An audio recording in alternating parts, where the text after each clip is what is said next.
Até às 9. Então tá bom. Então deixa eu ajustar em 45 minutos. Vou até arrumar a cadeira aqui, né?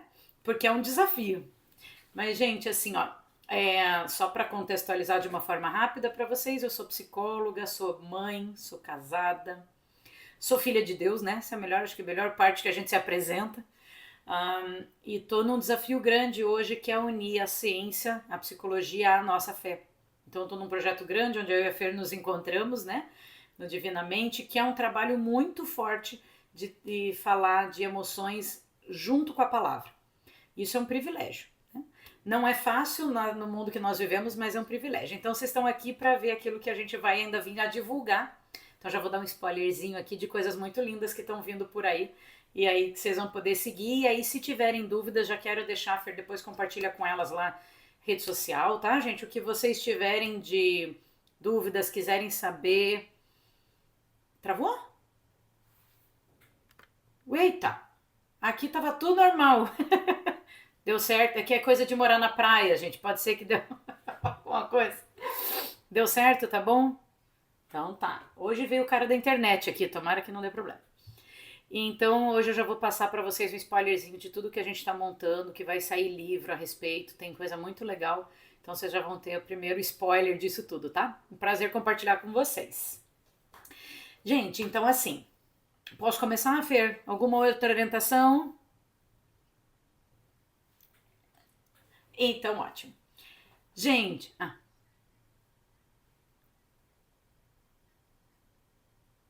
tá ótimo.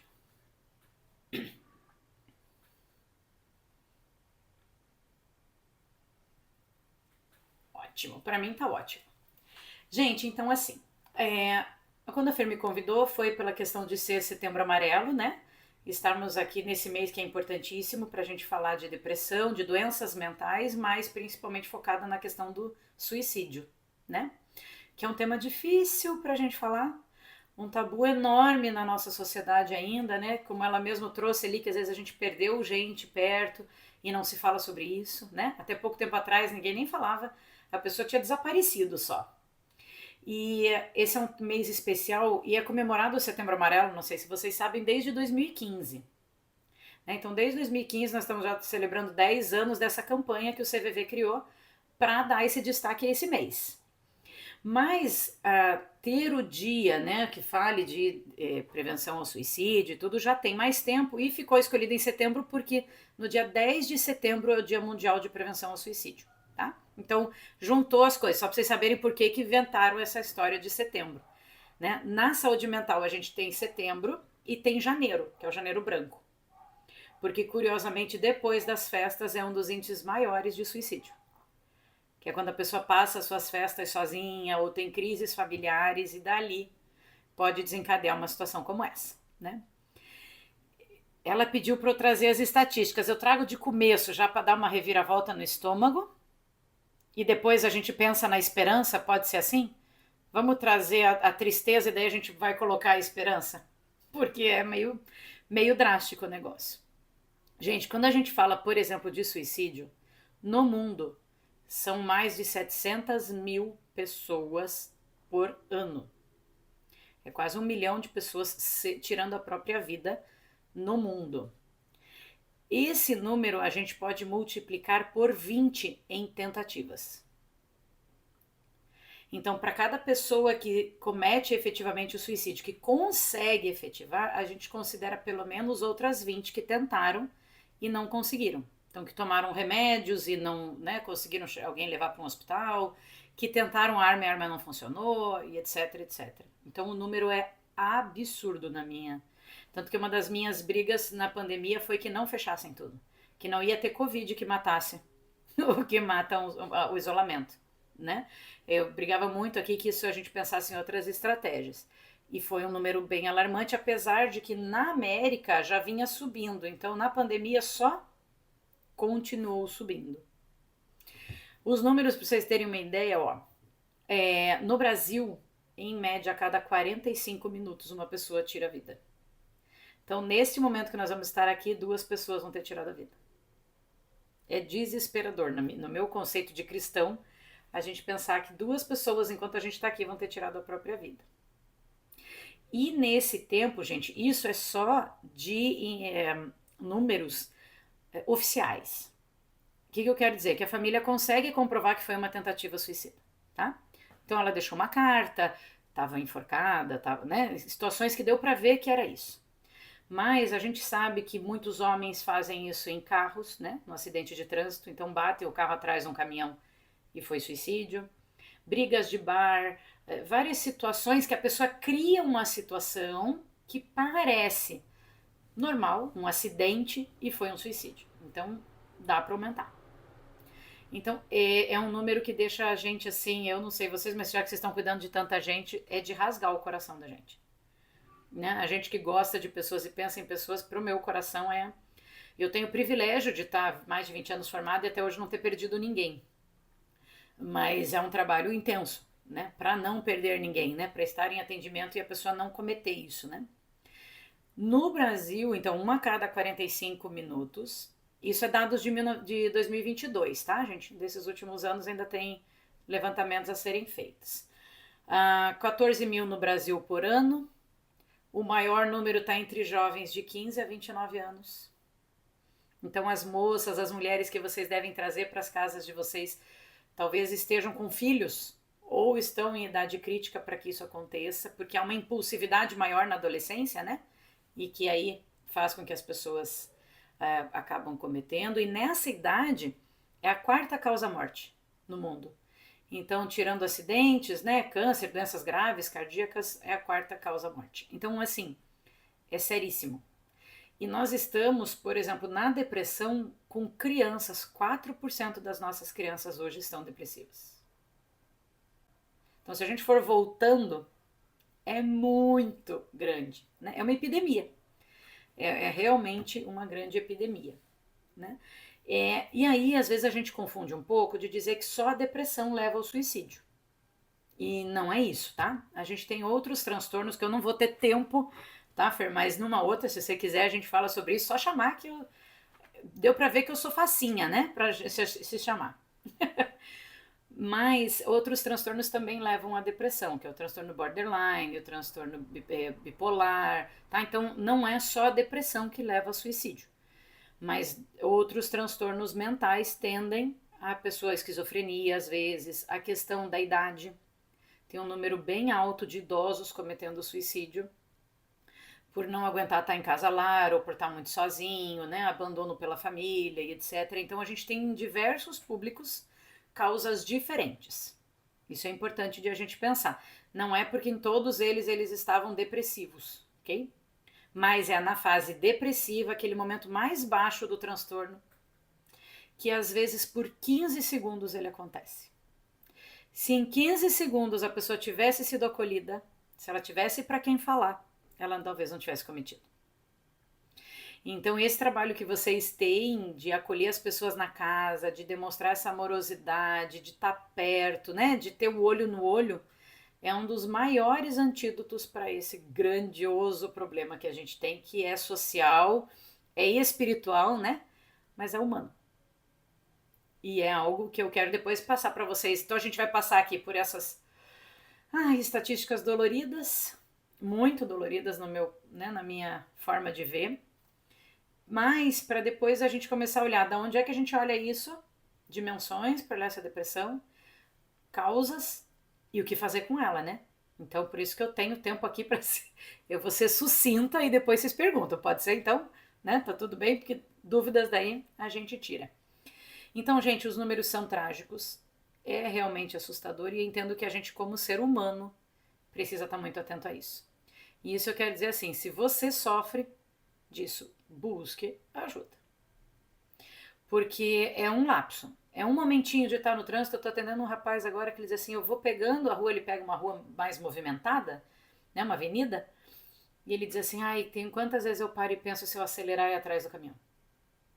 É um pensamento rápido. Acelera e bate ali, vai acabar tudo. Né? É rápido. Então, a gente precisa estar atento a pequenos detalhes e não deixar a coisa, não, mas isso é só jeito de chamar atenção. Gente, vamos ser bem sinceros, se alguém precisa assumir uma necessidade de se matar para chamar atenção, Mesmo que seja, então tá grave demais, né? Então a gente não pode sair disso, só tá chamando a atenção, né?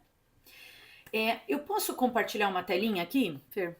Eu deixei um material, gente. Eu faço um projeto que foi o de a Fermi encontrou, que é de ensinar psicologia para líderes, pastores, líderes de célula, né? O pessoal que trabalha com a frente, eu faço de ensinar psicologia.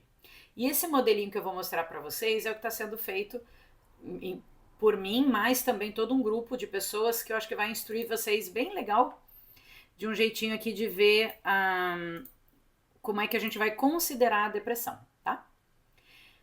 Vocês estão vendo aí um coraçãozinho? Ok? Então tá, porque aqui ele ainda tá chegando, ele tá baixando aqui ainda. Então, se vocês perceberem aqui, a gente tem um coração, e eu não sei se. Obrigada, gente, que deu feedback aí que chegou. Então, assim, ó, aqui a gente tem um coração. Se vocês não lembram, vamos fazer uma revisão para não constranger ninguém. A gente tem 4 cavidades no nosso coração. São 4 buraquinhos, bem nessa distância aqui. E desse jeito a gente trouxe 4 dimensões que a Organização Mundial de Saúde considera para considerar a nossa saúde. Então, quando é que eu considero que alguém está em bem-estar de saúde? Que é um perigo, né? Porque nem sempre a gente está com bem-estar nas 4 dimensões. Mas a saúde integral seria considerada se eu ver o aspecto biológico, então se o corpo está em funcionamento, né? Os índices lá glicêmicos, aquilo que aparece nos exames, o funcionamento dos órgãos, se está tudo no meu corpo, no meu biológico funcionando bem. Um outro aspecto é o social, é o relacional, o casamento, o trabalho, a igreja, se eu estou vivendo relações saudáveis, a família de origem, a minha família atual vai entrar nessa cavidade social. Também tem o psicológico, que aí sou eu, a minha identidade, o meu eu, como eu me sinto, minhas emoções, as minhas crenças, tudo aquilo que compõe o indivíduo. E o espiritual. Mesmo a Organização Mundial de Saúde considera desde 98 que a dimensão espiritual é uma condição para dizer se esse indivíduo tem saúde ou não. Então, se ele se entende dentro de um propósito, que ele faz parte de um planeta, que ele tem uma relação com pessoas, independente de uma expressão religiosa, ok? É espiritualidade. E a igreja não vê assim. Já repararam? Como a gente ainda tem dificuldade de trazer para o nosso meio evangélico, cristão, católico, essa visão de que tudo isso é importante. Infelizmente, parece que a gente fica só no espiritual. Então, se eu estou na igreja, eu tenho que orar. Porque aí tudo resolve. Só que o curioso é que é assim, né? Se a pessoa tem diabetes, o pastor não vai orar para ele ser curado de diabetes, ele manda no médico. Então, se a gente tem uma doença que é biológica, a gente até ora, mas sabe que precisa ir no médico. Mas o que acontece se a pessoa está em depressão? Vamos orar. É falta do que fazer, é falta de trabalho, é falta de não estar orando o suficiente, não estar jejuando o suficiente. Mas eu vou provar aqui para vocês que a depressão atua nessas 4 dimensões. E não só a depressão, tá? Transtornos de ansiedade, síndrome do pânico, todas essas outras patologias envolvem essas 4 dimensões. Então, ó, a depressão, por exemplo, né, que leva ao tema que a gente está pensando nesse mês, ela tem um fator primordial que é a biologia. Por isso que a pessoa precisa ser medicada. O que é a biologia? Lá nos nossos neurônios, a depressão se manifesta faltando comida para os nossos neurônios. Comidinha, os neurotransmissores. Então, os nossos neurônios lá no nosso cérebro conversam a partir de neurotransmissores. E o problema na captação ou na recaptação desses neurotransmissores vai desencadear uma depressão. Ou o meu emocional vai afetar essa recaptação de neurônios, né? Ou um ou outro. Mas tem pessoas que têm uma depressão que começa no fundo biológico, porque não está produzindo serotonina, dopamina, endorfina, os neurotransmissores, e aí ela precisa de medicação. Ela precisa arrumar a alimentação. Ela precisa fazer exercício físico. Não há cura de depressão sem exercício físico. Isso é a psicóloga dizendo, não precisa nem na terapia. Se não fizer exercício físico, eu digo, nem te atendo. Vai pra academia, vai andar, vai caminhar, vai fazer uma bicicleta dentro de casa, vai fazer alguma, mas tem que fazer exercício. Só o exercício físico é capaz de desinflamar o cérebro, que é o problema da nossa. Nem o remédio faz isso, tá? O remédio só arruma a recaptação, mas o remédio não trata a inflamação da depressão no nosso cérebro. Então, biológico, o que a gente precisa fazer? Então, nós vamos ver o problema, mas já vamos ver a solução, tá? Vocês preparam uma mesa linda de comida. Vocês fazem aquilo que o anjo fez para Elias. O que foi feito lá para Elias? Descansa, se alimenta e volta. Né? Então, teve amor, teve comida, né? Teve descanso, dá um tempo aí, descansa e volta. Então, parabéns para vocês, tá, gente? Primeira parte de vocês está muito bem feita.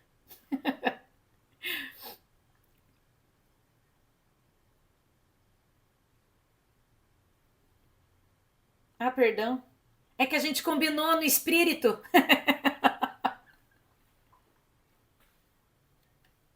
Mas agora você já tem toda a fundamentação.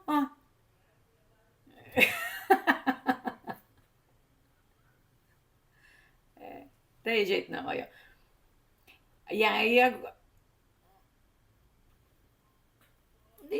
olha que lindo, viu? E nem combinamos, né? Vamos deixar isso bem claro que não tinha combinação. É que o espírito que faz a cola para mim faz a cola para você. Esse aqui é o ponto, né? Então, a gente tem o biológico. A depressão também é uma doença de origem social.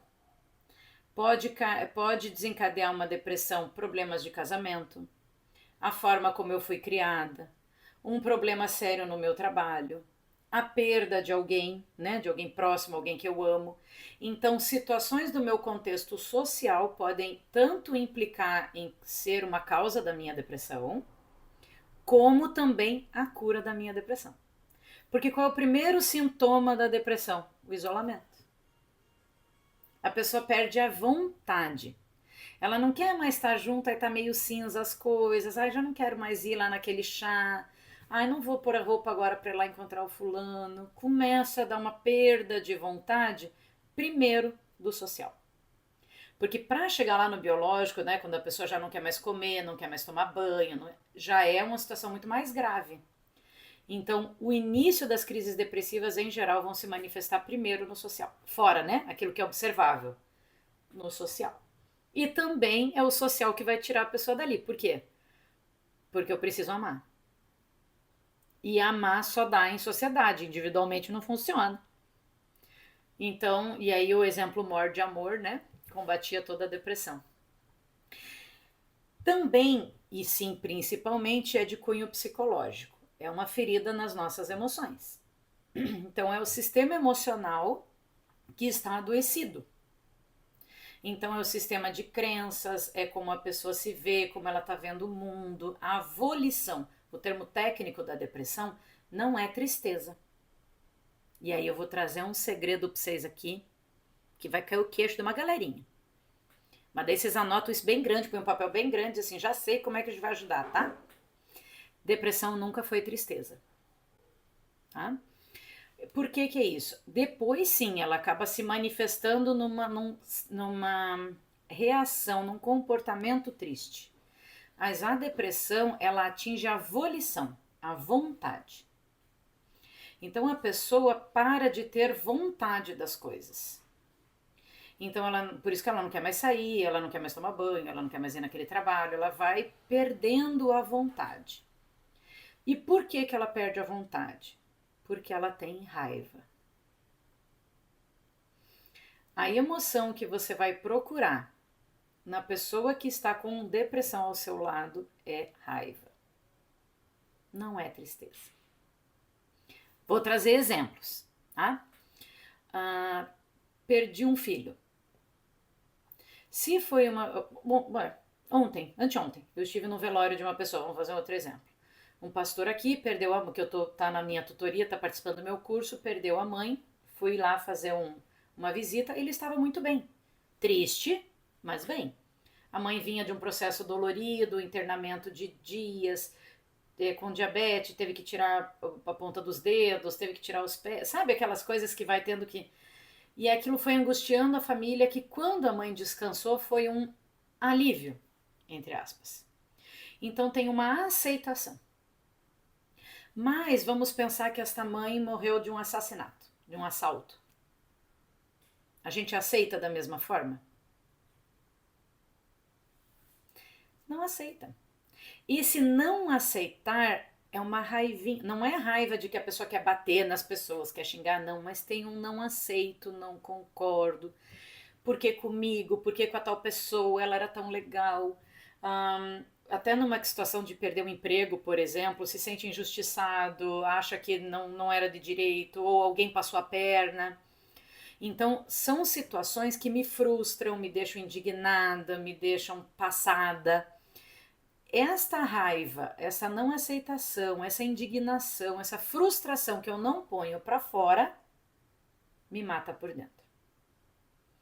Então, todo cliente que chega no consultório hoje, porque hoje eu atendo como psicóloga clínica, chega no consultório como depressão, a minha investigação, o meu trabalhinho lá de esmiuçar é onde é que ela não aceita. Pode ser um abuso desde a infância, pode ser uma rejeição familiar, pode ser uma rejeição do marido, pode ser uma coisa que ela está inclusive brigada com Deus, porque não aceita o que Deus fez, ou achava que Deus devia ter feito outra coisa, ou não perdeu a fé, ou pode ser um abuso com um pastor, teve um abuso dentro da igreja, não aceita. Nossa, aí a gente tem uma lista de infinidade de questões. Aí a gente vai buscar a raiz. Mas no psicológico vai ter um sentimento de não aceitação, de frustração, de indignação, que são frutinhos de uma mesma raiz, a raiva. E a gente, crente, mulher então, conta aí pra mim, assim, só aquela levantada de mão, tá? Quem foi criado por pais que disseram, fica brava, filha, tá certo, você tem direito a ficar irritado. Pode ficar bravo, vai lá bater na almofada e tal, depois, ou for assim, vai ficar irritadinho? Vou te dar motivo. Eu não sei se alguém tem assim, tipo, mais que 30 e poucos, assim, que nem a gente. E que foi criada por pais que nunca souberam lidar com raiva. E aí a gente não pôde lidar. Aí tem bruxismo, tem tensão muscular, um monte de mãozinha aí, né? Aí tem bruxismo, tensão muscular, gastrite, pescoço que dói, enxaqueca, tendinites. Vocês conhecem essas coisas assim? Já viram essas coisas? Tudo raiva. Tudo, tá? Psicológico. E aí também pode acontecer no espiritual. Por quê? Porque às vezes eu tô frustrada com Deus. Às vezes eu pedi algo tanto, a cura de alguém, e Deus não me deu. Deus não atendeu. Ou porque comigo, porque que foi permitido que eu fosse abusado daquela forma. Ou abuso eclesiástico mesmo, né, que acontece dentro da igreja. Ou às vezes falta de conhecimento mesmo, uma aplicação errada da palavra. E aí a pessoa se deprime no seu espiritual, fica solitária, não consegue participar da comunidade, sei lá, vários itens que podem ter também um correspondente espiritual. Não dá pra gente hoje, apesar de muitos técnicos fazerem isso, atender só um. Então o que a gente faz? Vai no psiquiatra. O psiquiatra dá o remédio. Ah, mas não precisa de terapia. Terapia é só ocupar o tempo. Então eu atendo o médico, biológico, mas não atendo o psicológico. Aí eu não faço um trabalho social. Aí eu fico só trabalho para casa, pago o boleto, volto para casa, pago o boleto, vou no médico, tomo o remédio, volto para casa. Isso se toma o remédio, né? Que eu nem vou pedir para fazer a pergunta, tá, Fer, para não expor a galera, quem foi que já o médico mandou tomar remédio e não cumpriu o tratamento conforme o médico mandou. Porque mulher não faz isso, né? Não, né? O médico mandou tomar 60 dias, ficou bem com 20 e para. Porque, né, fez faculdade de medicina. Aí para. Aí dá outro problema, né? Então, assim, ó, quando a gente pensa em saúde mental, eu preciso olhar para essas 4 dimensões. Eu não posso olhar só uma. Então, vocês, na maneira que vocês estão fazendo de acolher pessoas, vocês conseguem falar dos quatro. E aí, como é que tá a nossa, né, o pessoal tá fazendo exercício, o pessoal tá caminhando. Ah, e aí, como é que tá suas relações, seu casamento? É que ela fala, né, sobre o que tá acontecendo. Traz um versículo bíblico, né, como a própria Fer trouxe aqui na abertura, né, os Salmos tem um monte falando sobre isso. Nossa, tem de monte para falar dessa história. E também um apoio psicológico, que nem sempre é terapia, tá? Terapia é uma das maneiras. Porque às vezes é muito terapêutico o exercício, um bate-papo aí num chá, uma saída com as amigas uma vez por semana, uma caminhada, uma andada de bicicleta. Né? Eu tenho uma paciente que saiu da depressão andando de bicicleta. Mora em Mato Grosso, uma planície maravilhosa, e ela ia diariamente andar de bicicleta. Acho que você tá sem microfone, Fê.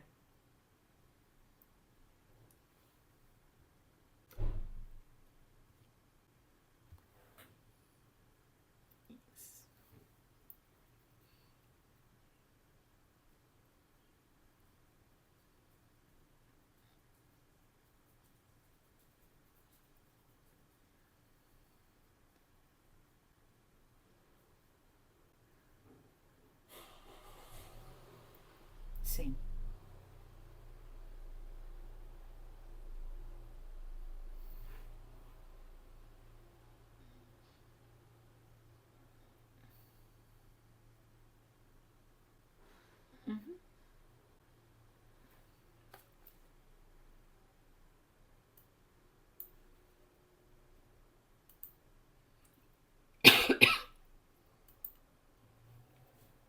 Isso.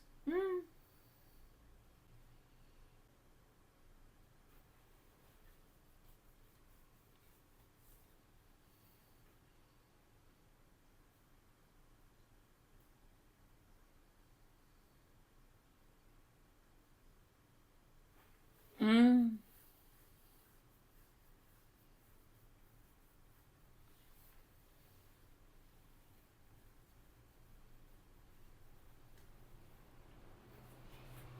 nunca falou.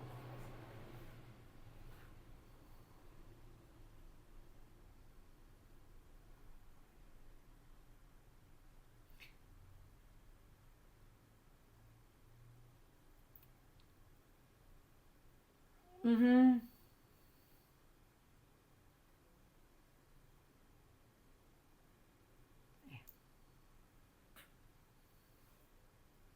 Mexeu no social, porque elas tiveram que confessar, no espiritual, principalmente com o perdão.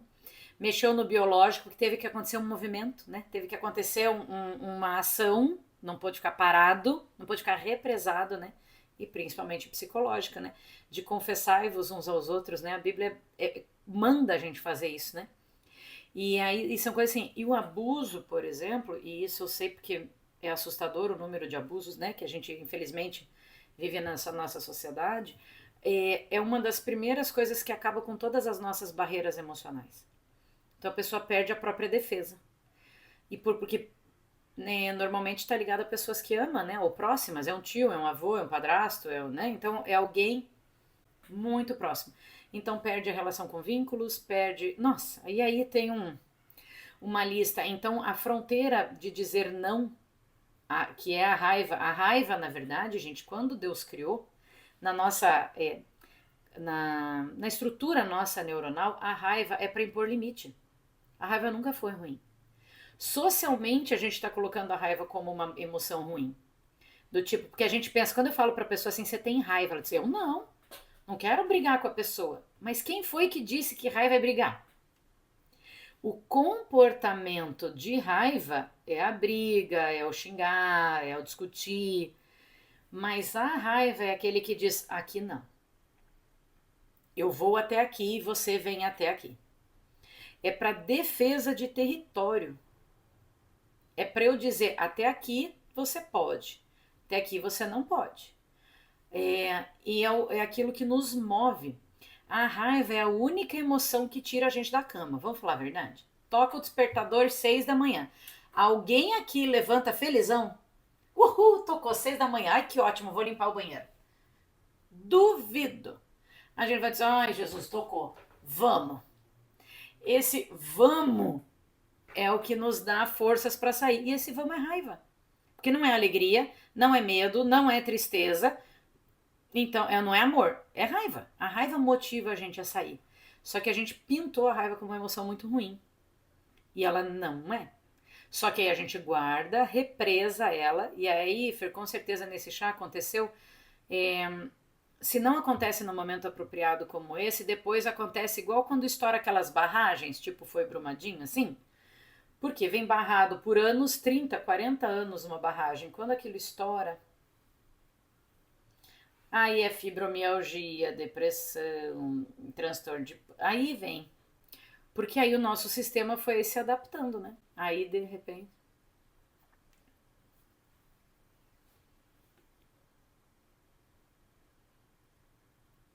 Relacionamento abusivos.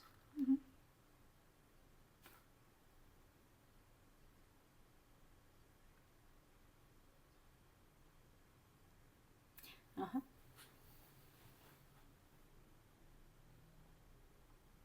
Sim. É.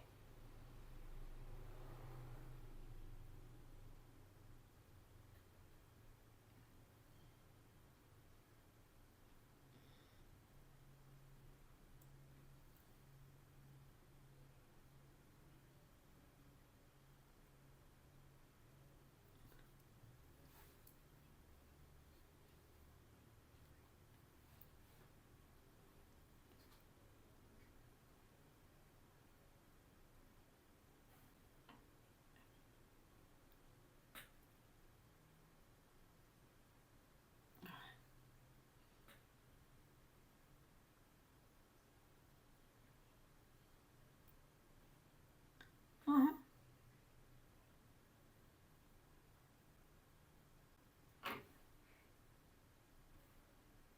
Super. E principalmente o ser acolhido, isso que você falou lá no início, acolhimento sem julgamento. Porque o maior medo da pessoa é que ela acha que ela teve culpa, né? E aí, a partir do momento que ela escuta e são várias. Bom, mas daí a gente vai pegar um tempo aqui, que se a gente só entrar em abuso, daí dá para mais um. Vamos voltando assim, mas é exatamente. A escuta é aquilo que a depressão muito vai evidenciar, que é a falta de amor. Porque, veja, se eu não tenho. Se eu teria. Precisaria ter posto um limite no marido abusivo, por exemplo. Numa relação que começou lá com 17, 18 anos, foi abusivo, eu podia ter feito não. Eu não preciso bater nele, né? Eu posso dizer não, aqui comigo você não faz. E deu. Eu usei a raiva, eu me amei e amei o outro. A partir do momento que eu digo, tá bom, eu cedo, eu não me amei e não amei o outro. Porque eu deixar o outro fazer o que ele quer não é amor. Deus não deixa a gente fazer o que a gente quer. E quando a gente faz, a gente não dá muito certo. Né? Ele deixa muito claro que os planos dele são melhores. Então, ele até permite, mas a gente sabe que não é bom. E aí a gente faz isso com o filho, com o esposo, bem com a gente mesmo. E as mulheres, então, são as próprias da sobrecarga. Isso eu falo nem é de carteirinha, tá, gente? Né? Imagina. Que a gente se sobrecarrega, a gente faz de tudo, depois a gente tá brabo com o marido porque o marido não fez, porque o filho não ajudou, porque o periquito não, porque ninguém limpou a casa, não sei o que, e a gente faz com o que com isso? Vai guardando, depois a gente faz o quê? Explode. Só que a gente explode uma, explode duas, explode três, a gente vê que nada muda. E aí o que a gente faz? Desiste e guarda. Então aquela vontade que veio de explodir, volta. Foi e volta. O que a gente vai acabar fazendo depois? Deprimindo, perdendo a vontade de fazer.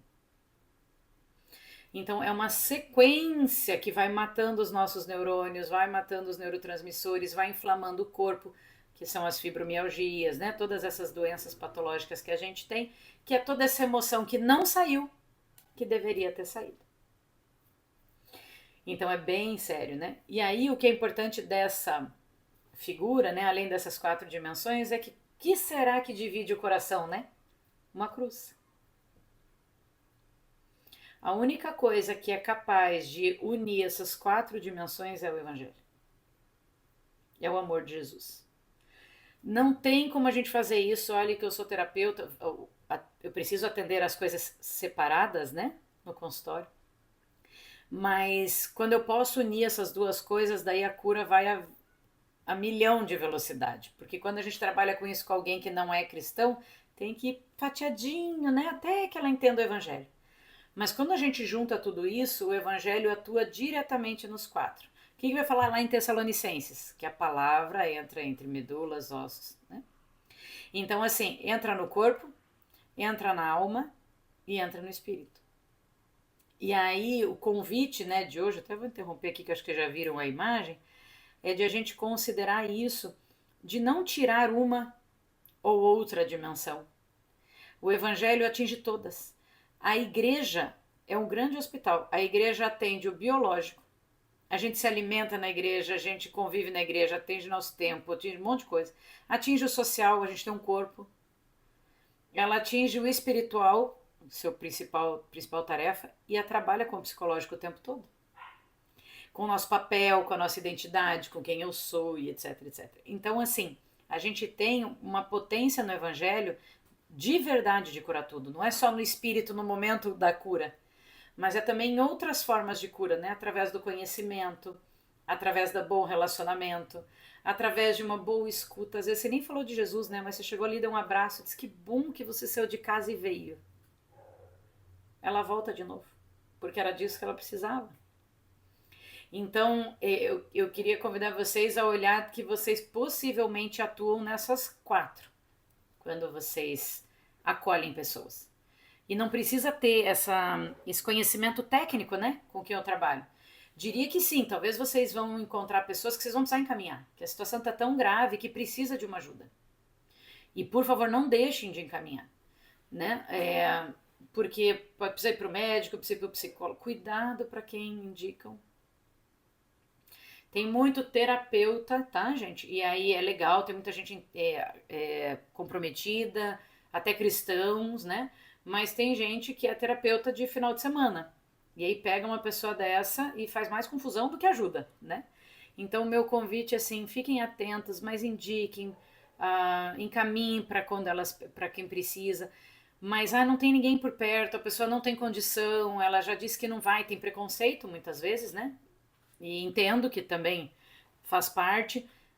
É só estar perto, gente. Demonstrou que ama. Onde é que a gente na terapia de verdade consegue combater a depressão? Quando a gente olha pra pessoa e diz assim: eu tô com você.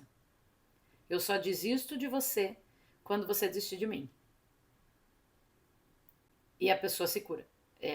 Já tive coisas, como a Fer falou aqui, de o cliente tá bem depressivo e num culto receber uma palavra, voltar na segunda-feira, ótimo, pedir as contas, dizer obrigada, doutora, tô indo embora. E eu creio nisso olha, de verdade, como eu queria que Deus fizesse só dessa forma. Mas não é assim, né? Jesus curou de várias maneiras. Curou assim, curou levando para ele. Ele até hoje ele cura pessoas levando para casa só. Que a gente às vezes não quer entender, mas ele também cura no processo. Ele cura através de outras pessoas. Ele curou os discípulos durante 3 anos. Né? Jesus não curou os discípulos de uma vez só, ele curou cada um daqueles 12 em 3 anos. E alguns foram curados só na morte dele. Né? Pedrão foi um que só na morte dele, 30 dias lá depois, quando encontra com ele. E a grande cura para Pedrão tá em você me ama? Então o amor ainda é o amor. Então quando a gente tem alguém deprimido, só ame. Ame. E ame mais um pouco. Apesar de ser um tipo de pessoa que a gente não tem vontade de amar. Não precisam levantar a mão, mas alguém já conviveu com depressivo que você diz assim: ai, cara, pelo amor de Deus, meu, levanta daí, cara. Abre essa janela e saia, por favor. Não é assim que dá um negócio? Porque a depressão dá vontade de a gente ir lá e tirar a pessoa na força, assim, dizer, vai, criatura. Por quê? Porque a raiva dela conecta com a nossa raiva. Aí a gente fica com raiva dela. A gente diz, ai, criatura, se mexa. E quando é com a gente mesmo, a gente tem raiva da gente mesmo. Se alguém aqui tá passando por esse processo, diz assim, meu Deus, mas por que eu tô assim? Não sou assim. Eu não nasci desse jeito, eu não era desse jeito. Então, e dependendo da idade, tá? Eu tô dando umas olhadinhas nos rostinhos e talvez algumas aqui passaram dos 30. E aí tem algumas coisas que são assim, jovenzinhas, né? Tudo menina. Que pode ser inclusive menopausa, gente. E é o mesmo sintoma da depressão. Falta de vitamina B, falta de vitamina D, dá depressão. Então, por isso que se a gente for bem sábio, né, numa conversinha dessa, você foi no médico, pede uns exames de sangue. Às vezes a pessoa dá uma arrumada no seu biológico e acaba a depressão, gente. Sabe? Nem tudo é demônio, nem tudo é depressão que a pessoa vai se matar, pode ser só falta de vitamina D. Complexo B12, toma lá a injeção de B12, falta de sol, falta de contemplar o belo, falta de um tempo de meditar, né? Então, assim, agora, pode ser demônio? Aí eu creio que sim, gente, a gente não pode tirar essa ponta, por quê? Porque eu entendo que o inimigo tá igual um leãozinho, né? À volta. E aí ele vê uma fragilidade, o que ele diz? Opa, achei, vou puxar. E aí sim, pode ter consequências espirituais. Mas a depressão de verdade, assim, ame, faz o que o anjo fez com Elis. Tá aqui, pratinho de comida pra você, descansou? Agora vem cá, vamos ter uma estrada de volta, volta pra onde você veio. Vem cá. Ah, mas não consigo ir, eu vou contigo. Te encontro lá no final, mas vamos. Vamos juntos que a gente chega. É isso aí. E quando te der muita raiva, respira fundo, diz: Jesus faria o que nesse momento? Né? Jesus faria o que numa hora dessa? Porque às vezes eu tenho na minha frente que eu digo: ai, Jesus amado, é o fulano. Porque às vezes a pessoa está numa condição tão difícil que é muito difícil tirar. Mas isso não é sua responsabilidade, isso é do Espírito Santo. Seu trabalho é: tô aqui para você. Me liga a hora que você precisar, me chama na hora que você precisar. Uma das coisas, gente, que eu vejo no consultório, eu trabalho numa abordagem que chama relacional, né? É muito... Não fica com aquela cara de paisagem olhando para a pessoa assim, né? Enquanto ela fala. E as pessoas sempre me dizem que o retorno que eu tenho dos meus atendimentos é por causa disso, que eu digo para a pessoa: você pode me ligar 1 da manhã, 2 da manhã, domingo na hora do almoço, eu vou atrás de você. Se te der uma crise, me liga. Elas não ligam, mas saem da crise. Porque é só saber que tem apoio. E é isso que você falou aí, Fer, é verdade. A gente não tem mais tempo de escuta, a gente não tem aquela conversa com a vizinha, né? Que era de sentar na frente da casa e ficar batendo papo com a vizinha.